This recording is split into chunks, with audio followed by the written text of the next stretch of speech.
जय महाकाल। नमस्कार मित्रों, आप सभी को मेरे YouTube चैनल स्तोत्र मालिका में स्वागत है। मैं आशा करता हूँ आप सभी लोग अच्छे से होंगे और खुश होंगे। चलो दोस्तों, आज की इस वीडियो में काली दशाक्षरी कवच और मंत्र साधना के विषय में जानेंगे।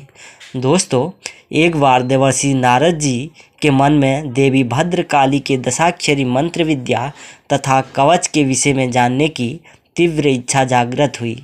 इसी विद्या को जानने के लिए देवर्षि नारद भगवान विष्णु जी के पास गए और भगवान का स्तुति गान करते हुए कहा, हे जनार्दन, हे सर्वज्ञनाथ, मेरे मन में देवी भद्रकाली के दशाक्षरी मंत्र और उसकी कवच को जानने की तीव्र इच्छा जागृत हुआ है। हे प्रभु, मैं आपके मुख से देवी भद्रकाली के कवच तथा दशाक्षरी मंत्र को सुनना चाहता हूँ। हे वैकुंठनाथ, आप कृपया उस देव दुर्लभ कवच तथा मंत्र को मुझे बताने की कृपा करें। नारद जी के मुख से ऐसी मधुर वाणी सुनकर भगवान विष्णु जी मुस्कुराते हुए बोले, हे नारद, तुमने तीनों लोगों में दुर्लभ तथा गोपनीय से भी अति गोपनीय दशाक्षरी महाविद्या तथा कवच के विषय में पूछा है। हे देवर्षि नारद, अब मैं उस दशाक्षरी महाविद्या तथा तीनों लोगों में दुर्लभ उस कवच का वर्णन करता हूँ। इसे ध्यानपूर्वक सुनो। हे विपेंद्र, पूर्व काल में त्रिपुर वध के भयंकर अवसर पर शिवजी के विजय के लिए मैंने श्री आशुतोष भगवान शिवजी को परम अद्भुत कवच प्रदान किया था। उसका मैं वर्णन करता हूँ, सुनो। हे मुनिश्रेष्ठ, वह कवच अत्यंत गोपनीय, तत्व स्वरूप तथा संपूर्ण मंत्र समुदाय का मूर्तिमान स्वरूप है। दोस्तों, भगवान विष्णु जी नारद जी को बताते हुए कहा है कि जो व्यक्ति इस कवच का पाठ करता है उस व्यक्ति के अंदर आकर्षण और सम्मोहिनी और वशीकरण की शक्ति जागृत होने लगती है और वह व्यक्ति सभी सिद्धियों को प्राप्त कर लेता है। तो चलिए दोस्तों, कवच साधना के विषय में जानते हैं।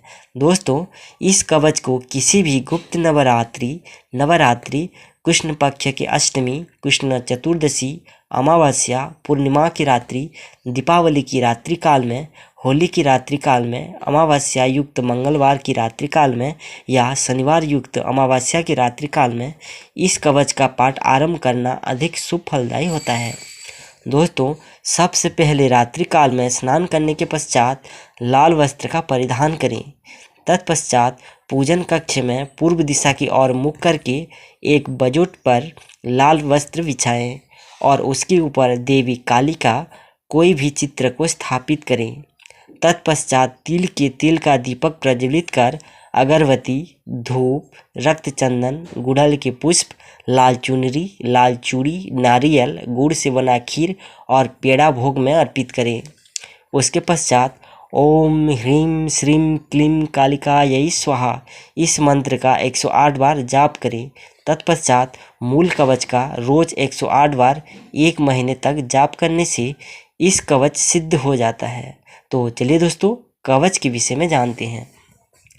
ओम ह्रीं श्रीं क्लीं कालिकायै स्वाहा में पातु मस्तकम, क्लीं कपालं सदा पातु, ह्रीं ह्रीं ह्रीं मितिलोचने, ह्रीं त्रिलोचने स्वाहा नासिका में सदावतु, क्लीं कालिके रक्ष रक्ष स्वाहा दंतं सदावतु, ह्रीं भद्रकालिके स्वाहा पातु में अधरा जुग्मकं, ह्रीं ह्रीं क्लीं कालिकायै स्वाहा कंठं सदावतु, ह्रीं कालिकायै स्वाहा कर्णयुग्मं सदावतु, क्रीं क्रीं क्लीं काल्यै स्वाहा स्कन्दं पातु सदा मम, क्रीं भद्रकाल्यै स्वाहा मम वक्ष सदावतु, क्रीं कालिकायै स्वाहा मम नाभि सदावतु, ह्रीं कालिकायै स्वाहा मम पृष्ठं सदावतु, रक्तबीजनाशिन्यै स्वाहा हस्तौ सदावतु, ह्रीं क्लीं मुण्डमालिन्यै स्वाहा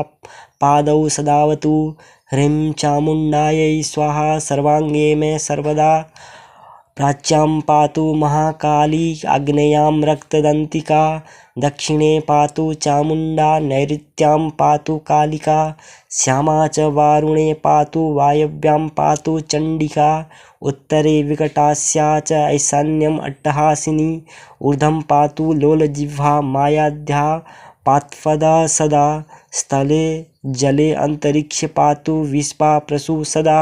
दोस्तों कवच इस प्रकार से है। जय महाकाल।